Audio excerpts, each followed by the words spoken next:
So I have an Etude today, and then some more of the butterfly lovers. I think that'll be good. I'm still practicing the nocturne, and it's going well. I think it's going well. I'm really hoping that this weekend I can just do a really stellar recording of that. If not, I'll just I'll keep working on it until I can. But I'm hoping this weekend I'll really have that in control in my fingers.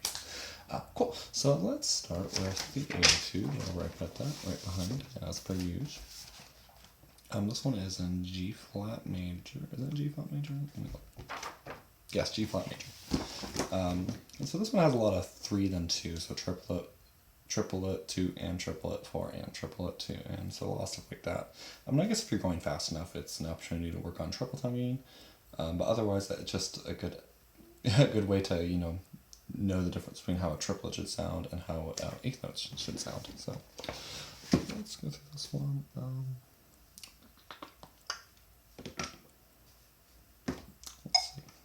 Let's see. I think I was doing it at 110 earlier.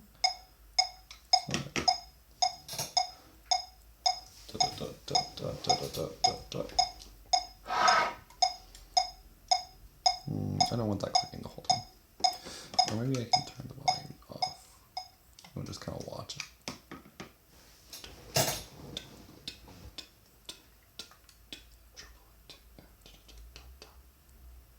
But I'm just gonna turn it off because I can't distance my eyes out for it. I'll leave the tuner on though for you.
That one's kind of fun.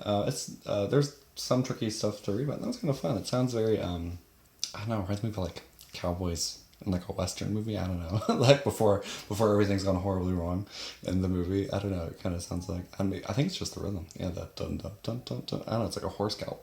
It's kind of fun. Being attacked by my Hummel bassoon concerto, it just wants to fly off the page. So let's look at some more of the butterfly lovers. So we're going to start with that first cadenza. So it's going to be here.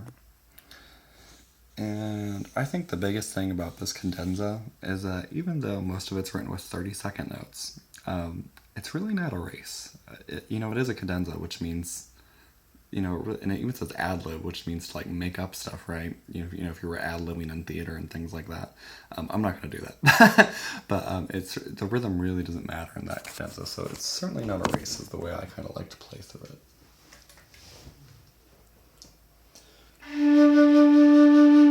Let's see if I can get that too.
Talk about the cadenza and my interpretation, aside from me going ooh in the middle of it. So this is just a pentatonic scale. It's actually a G pentatonic scale, but it's starting on the 5th scale degree, in this case D natural. So you're racing from this D natural, and you're basically elaborating a pentatonic scale, and then you're going up to high D. Now, I've heard a recording of a flute player doing this, and they don't play the high D for some reason, even though we can. So if you can't play that high D, this is not the piece for you. That is part of the melody. You can't just not play it. Even taking it down the octave is preferred, but that still kind of, it destroys the line of the melody if you do that. I'll play it again and I'll take that last D down an octave, and it just destroys the line of the melody.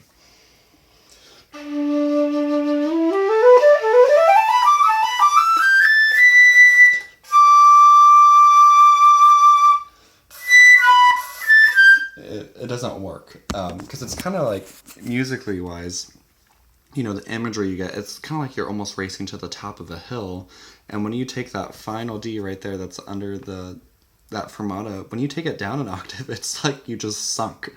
And then when you keep going, it's, you know, here it's almost like you're coming back down that hill, but if you start that note lower than that B, it doesn't have that effect. So just pop out the high D, it takes a lot of air, make it forte, slow down, and it works really musical. It's not a race.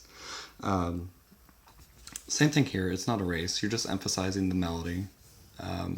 With the trills, I like to start the trill kind of slow, speed it up, and then slow it down, and then there's that 16th note. It's actually part of the 6th but then I just hold it out right there for a little bit. I hold the A natural, give it some nice vibrato, and then I keep going. I do play the low B here.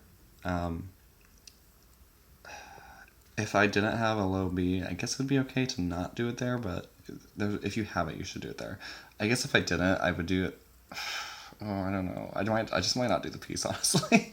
It would really bother me. I guess you could do the B octave higher and then drop down to that D. Let's see how that sounds.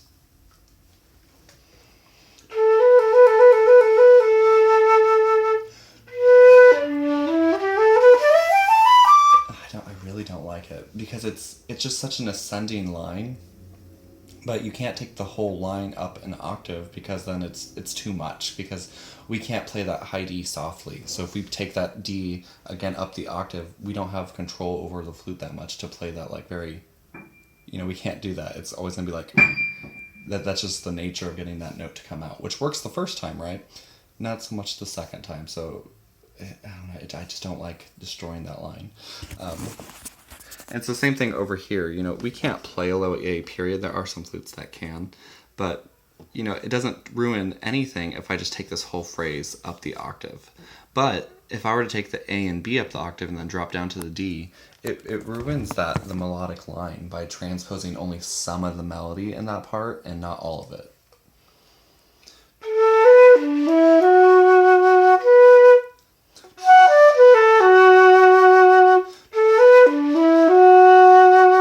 It doesn't work.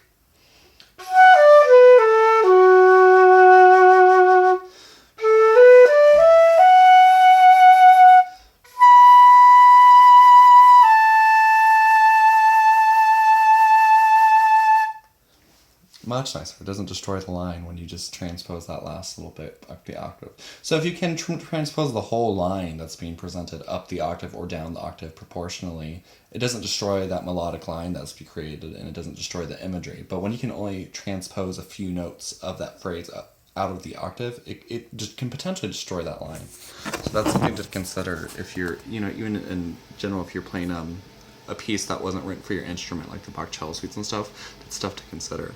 Are you destroying the line by only transposing a few of those notes out of the octave? And then this grace note here, I don't like to play as a grace note. I like to play it really as almost equal to wherever the A is going to be. And in Chinese music, often you'll hear that pentatonic scale emphasized quite a bit, and you'll hear la sol quite a bit. So in this case,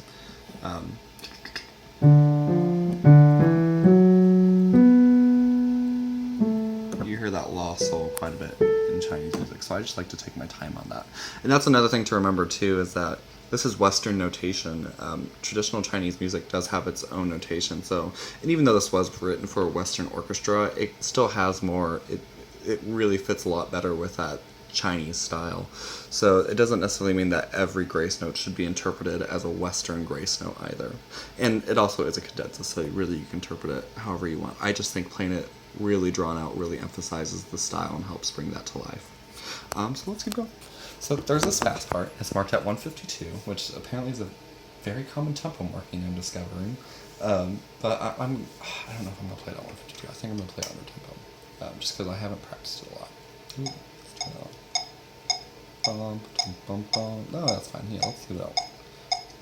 Let's do 112. So after you have that cadenza, the orchestra comes in with chick, chick. It's faster, but chick. It's very exciting. It's a very exciting moment.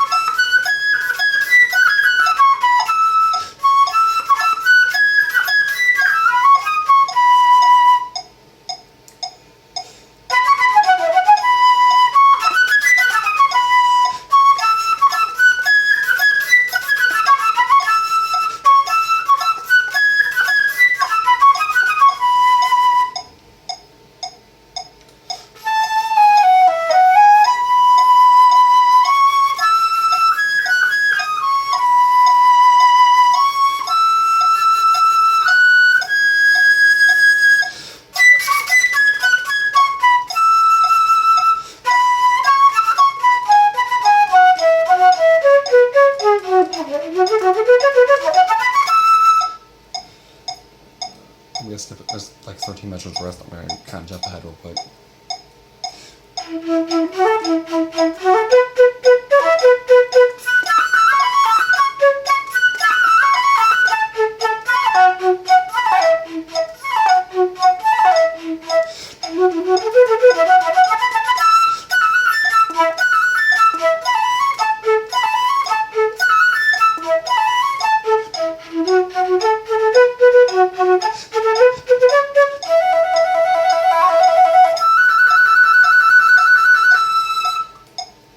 Cool. So let's stop there. Let's kind of talk about things.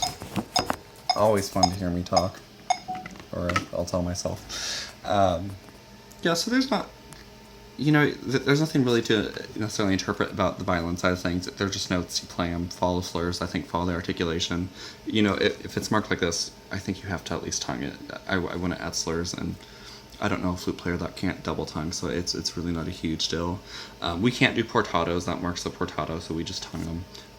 That's just an indication to keep the bow moving the same direction. It really means nothing to wind players. One time I read a definition for portato, and it was like somewhere in between tenuto and staccato, and it's like, you mean like a normal articulation? Like it's just so stupid. It's a bowing mark. It really means nothing to a wind player. So just tongue it like you normally would. Not too much going up over here. So flutes can also play. This 8VA needs to take that a whole 2 measures up an octave. But it's just written like that because it makes it so much easier to read. And flute players should be somewhat familiar with that. I'd be shocked if you've never seen that marking. But certain instruments like bassoon and stuff, like they don't see it a lot because they think it's easier to go into tenor clef. for some goddamn reason. But we can play the C sharp, so just working on that and blowing a lot of air at that C sharp, whatever fingering you're trying to use to make it come out, goes with the melody really nice. There's no reason to take it down an octave. So that should be unchanged. I don't roll that chord at all because I think it takes away a lot. The melody is racing up once again, and violin can roll a double stop. They can roll that chord really easy and it sounds fine. Flute cannot do grace notes on that and it sounds fine because we're going to be too late getting to that high E. So if I tried to, I'll slow it down quite a bit and try to roll it, it just really destroys the style. So here's the way I think it should sound. Just ending on the E, it's fine, right? It's a big moment, it's crescendos to the forte, it sells the phrasing. Now here's what it sounds like if you try to roll the chord.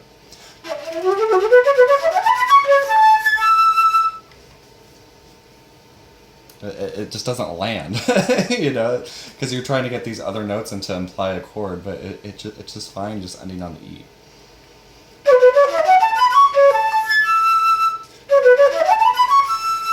Much nicer. And much more musical in my opinion, because it's like, I don't know, it's like when you go to do that, because that's not a physical thing about our instrument, it just takes away from the melodic line you just created.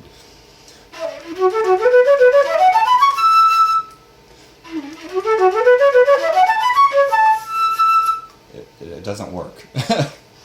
But cool. Let's keep going. So there are lots of double stops that I leave out, right? So you're going to look for the most melodic note. In this case, the low B is not the most melodic note. And it's also really impractical. Sounds better than... That sounds a little jarring. It doesn't quite work together. And what's funny is I've heard this so many times on the Chinese violin that when I heard the orchestra version and I heard the violin doing the double stops, I was like, to me, almost the double stops in the violin take away from the style of the piece too, because it's almost just like unnecessary. So I like to do the bump bump bump bump bump bump bump, and then there, and then there I do the B and I leave the low E out as well, because those are the notes that sound most melodic to me. Let's keep going. We can play all this. When I get here, I use harmonic fingerings. So really for that F sharp, I'm actually fingering a B natural, A natural, B natural, and then I finger the high A, and that just makes it a lot easier. And it's interesting because I can almost, there's not a lot of great harmonics on flute, but that's one of them, and it makes the fingering really easy. So based off this passage, you'd almost think the piece is written for flute because it's just like this embedded shortcut. It's really nice. So I'll play it once with the harmonic, and I'll play it after using the full fingering.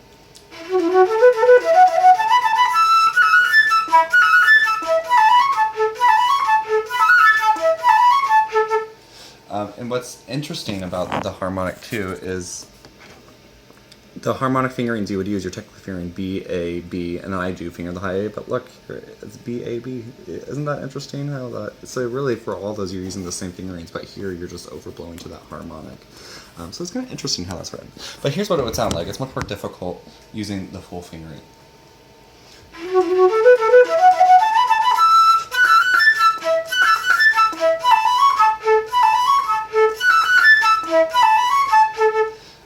And granted, I'm going really slow, so I can't facilitate it, but if I was going that 152 tempo,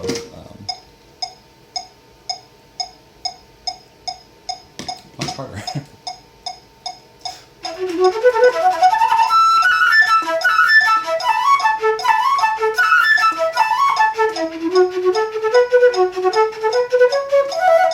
And then here's me attempting using the normal fingerings.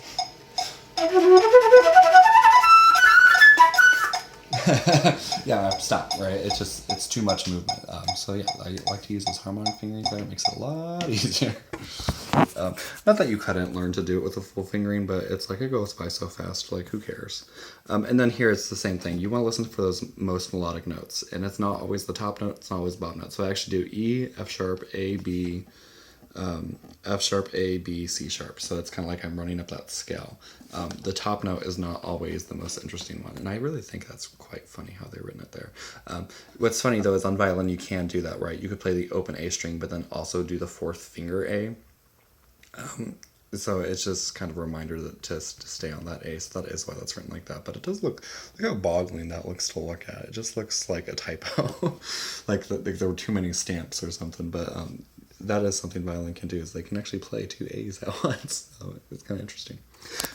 All right, well, I'm at that 20-minute mark, so yeah, I think tomorrow maybe I'll do the next page, and maybe after I get through all the pages, maybe I'll upload just like a straight playthrough of me kind of interpreting it.